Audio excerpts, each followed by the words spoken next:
क्रांतिकारी सलाम आप सभी साथियों को। मेरा नाम क्रांति है और आप देख रहे हैं विजडम रियलिटी क्लासेस। आज की इस क्लास में हम आपका कंजक्शन पढ़ने जा रहे हैं। कंजक्शन यानी आपका संयोजन।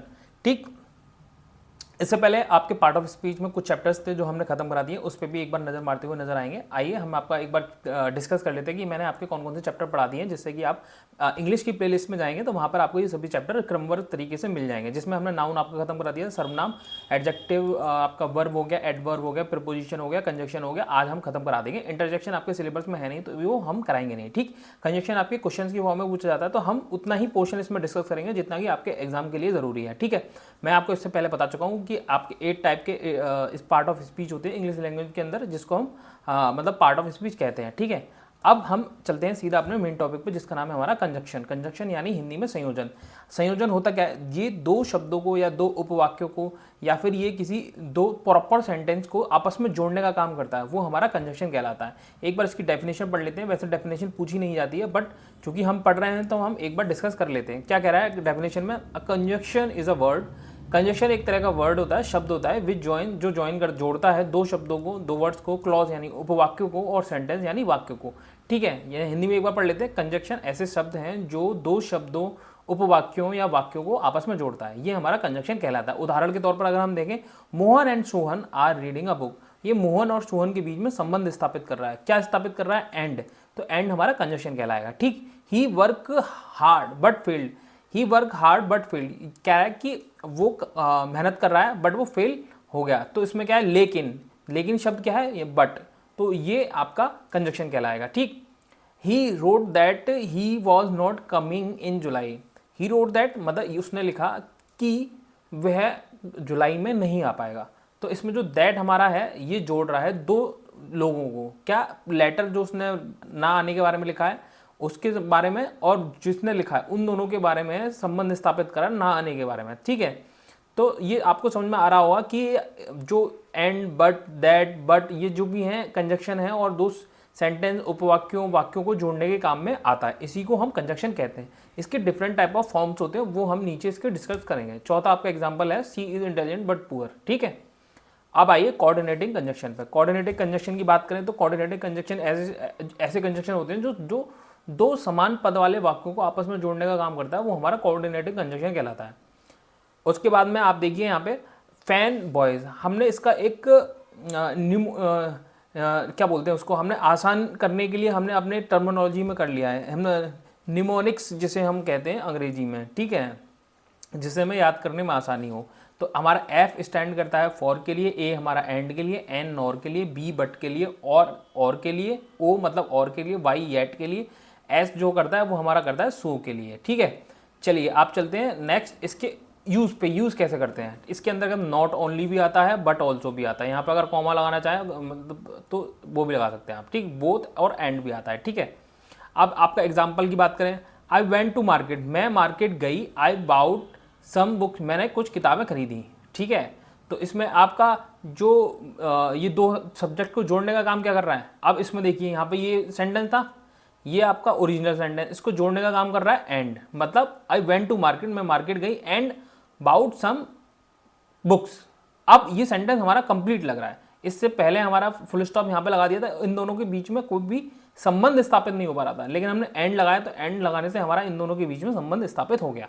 उम्मीद करता हूँ ये आपको एग्जाम्पल से समझ में आ गया होगा कि एंड का यूज होता कहाँ है। ठीक, I like pizza and samosa, मैं पिज्जा और समोसा दोनों को पसंद करता हूँ। तो पिज्जा और समोसा के दोनों के बीच में संबंध स्थापित कर दिया एंड ने। ठीक है, he is poor but honest, वो पुअर है बट ईमानदार है।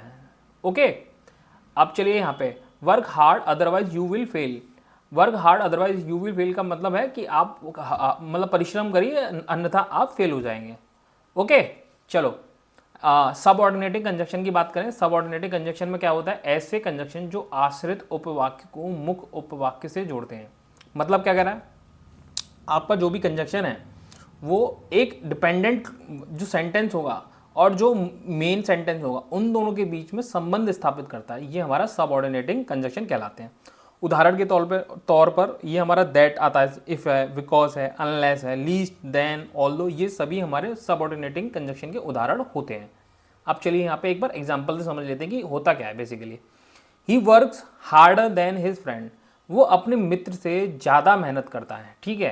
तो इसमें देन मतलब कंपैरिजन कर रहा है दोस्त के बीच में और उस व्यक्ति के बीच में, तो देन हमारा क्या कहलाएगा, कंजक्शन कहलाएगा, ठीक। He wrote that he was not coming in July, उसने लिखा कि वह जुलाई में नहीं आएगा, तो दैट अपना वही पुराना वाला एग्जाम्पल को यूज़ किया हुआ है दैट लगा के, तो हमारा दैट जो है वो सबऑर्डिनेटिंग कंजक्शन का उदाहरण कहलाएगा। Ram pass the examination because he work hard, अब यहाँ पे बिकॉज मतलब क्योंकि उसने हार्ड वर्क किया इसलिए वो एग्जाम में पास हो गया, तो बिकॉज ने उसके हार्ड वर्क और पास होने में रिलेशन बता दिया। और ये ही वर्क हार्ड जो है आपका उपवाक्य है, आश्रित वाक्य, किस पे, हार्ड वर्क पे, ठीक है। राम पास इन द एग्जामिनेशन, ठीक, ये आपका मेन सेंटेंस है, ये आपका मेन उपवाक्य है, समझ में आया। आश्रित वाक्य, आश्रित उपवाक्य है, उसको ये रिलेट कर रहा है बिकॉज से राम पास द एग्जामिनेशन से। उम्मीद करता हूँ ये आपको समझ में आया होगा। चलिए आगे बढ़ते हैं। कुछ इंपॉर्टेंट पॉइंट और भी थे, वो हम आपको इसमें डिस्कस कर लेते हैं। हमने जैसे आइदर और के बारे में, नाइदर नॉर के बारे में, बोथ एंड के बारे में, नो सूनर देन के बारे में, ठीक है। उदाहरण के तौर पर समझते हैं, आइदर यू गो और स्टे, मतलब या तो तुम जाओ या तो रुको, ठीक। यहाँ पे लिखा हुआ है या तो तुम जाओ या रुको, तो इसमें और है और आइदर है, इन दोनों के योग से भी हम रिलेशन शो कराते हैं, ठीक है। आइदर राम और श्याम इज ऑनेस्ट, या तो राम ऑनेस्ट है या श्याम ऑनेस्ट है, ठीक है। अब इसी प्रकार नाइदर का प्रयोग कराया जा रहा है। नाइदर का प्रयोग कैसे किया जाता है, नाइदर और नॉर, ना तो श्याम ना तो राम ना श्याम बाजार जाएगा। उदाहरण इंग्लिश में करेंगे, नाइदर राम, नाइदर लग गया नाम, नॉर श्याम, ना ही राम ना ही Shyam will go to the market, दोनों में से कोई भी मार्केट नहीं जाएगा भैया, ठीक। उसके बाद में neither Sita nor Rita is in the room, ना तो सीता रूम में है ना रीता कमरे के अंदर है, दोनों में से कोई भी नहीं है।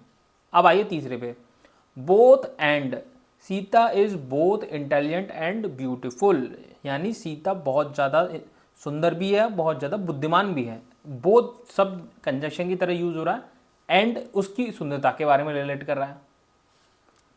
चौथा, नो सूनर देन, मैं पहुंचा ही था कि वो आ गए। No sooner had I reach than they came, मतलब नो सूनर मतलब मैं पहुंचा ही था कि वो लोग आ गए। उम्मीद करता हूँ ये आपके चारों पॉइंट क्लियर हो गए होंगे। अब चलते हैं हम आपके पांचवें पॉइंट पर। पांचवा, ये मैं जितने भी कंजक्शन लिए हैं वो सभी आपके इंपॉर्टेंट लिए हुए हैं, जो आपके प्रीवियस ईयर में पूछे जाते हैं, मैंने सिर्फ वही इंक्लूड करे हैं, और एक्स्ट्रा लेने का मतलब नहीं था क्योंकि आपके प्रॉपर कोर्स में है नहीं, ये उतना ही कोर्स में है जितना आपके एग्जाम में आना चाहिए, वही मैंने कंटेंट लिया हुआ है, और 2-4 एक्स्ट्रा लिया हुआ है आसपास का, अगर आ भी जाए तो भी आप करके आ जाएं। इसलिए आप परेशान ना होइए कि सर आप तो बस इतना ही करा रहे हैं, क्योंकि आपके एग्जाम में जब पूछा ही नहीं जाएगा तो आप एक्स्ट्रा मेहनत करके करेंगे क्या। जब आपके 4th सेमेस्टर में इंग्लिश आएगी उस टाइम पे मैं आपको पूरा डिटेल में पढ़ाऊंगा, अभी आपको जितना एग्जाम में आएगा उतना ही आपको पढ़ना है, ठीक है। चलिए 5वें पॉइंट पर, नॉट ओनली बट ऑल्सो, ये अब इसके उदाहरण समझिए, ना केवल और बल्कि, इसका हिंदी में रूपांतरण करेंगे, ना केवल ना बल्कि के बारे में कह रहा है।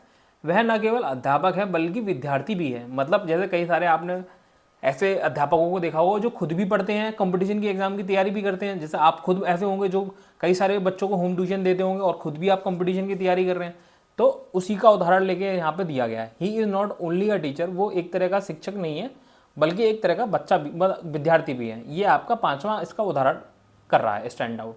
6ठे पॉइंट की बात करी जाए, सो दैट, यानी सो दैट का I will work hard so that I pass, मैं कठिन परिश्रम करूंगा ताकि मैं पास हो जाऊं, ठीक है। तो इसमें सो दैट जो है रिलेशन कर दर्शा रहा है आई पास और उसके बारे में, ठीक है। लीस्ट और शुड, कहीं ऐसा ना हो कि मैं कड़ी मेहनत करूंगा, कहीं ना हो कि मैं असफल हो जाऊं, मतलब मैं कड़ी मेहनत करूंगा, कहीं ऐसा ना हो कि मैं असफल हो जाऊं, मतलब क्या कह रहा है, आई will work hard least I should fail, कहीं ऐसा ना हो कि, ठीक है। इसके बारे में हम डिस्कस कर रहे हैं, उसी का एग्जांपल हमने लिया हुआ है कि आई विल वर्क हार्ड, मैं कठिन परिश्रम करूंगा, लीस्ट आई शुड फेल, ताकि मैं कम से कम फेल तो ना हो जाऊं। ये इसमें आपका एग्जाम्पल 7 जो है वो स्टैंड आउट कर रहा है। एज सून एज, मतलब जैसे ही वह आया मैं चला गया। As soon as he came, मतलब as soon as he came I left, मतलब जैसे ही वह आया मैं वहां से चला गया। ये आपका 8वां पॉइंट इसमें स्टैंड आउट कर रहा है, ठीक। उम्मीद करता हूँ इस 8 पॉइंट मैंने जो आपको समझाए हैं वो सभी आपके क्लियर हो गए होंगे। अगर फिर भी आपको किसी प्रकार का डाउट रह गया है तो आप एक बार इस वीडियो को पीछे जाइए, आराम से देखिए। उसके बाद अगर आपको कोई डाउट लगता है, हमारा टेलीग्राम चैनल है, नीचे कमेंट सेक्शन है, आप वहाँ पर आइए, वहाँ पर बताइए, हम आपका जो भी डाउट होगा वो दूर करेंगे। अगर आपको फिर भी किसी प्रकार का डाउट रह जाता है तो आप हमारा व्हाट्सएप ग्रुप है वो उसको भी ज्वाइन कर सकते हैं, उसमें आप हमें पर्सनल मैसेज कर सकते हैं। ठीक, उम्मीद करता हूँ ये क्लास आपको पसंद आई होगी और उसके लिए मैंने आपके कुछ प्रैक्टिस वर्क इसमें रखा हुआ है, जिससे कि आप अपनी जो मैंने आपको पॉइंट बताया उसमें आप इनका यूज़ करके इंप्लीमेंट कर पाएँ। ठीक है, और नीचे मुझे कमेंट सेक्शन में इन तीनों के बहुत सिंपल मैंने लिए, इन तीनों के मुझे आंसर चाहिए। जो भी बच्चा यहाँ तक वीडियो तक आया है, मतलब आप मेहनत कर रहे हैं इंग्लिश में, और अगर आप यहाँ तक आए हैं तो इन तीनों पॉइंट्स का नीचे कमेंट सेक्शन में मुझे आंसर चाहिए।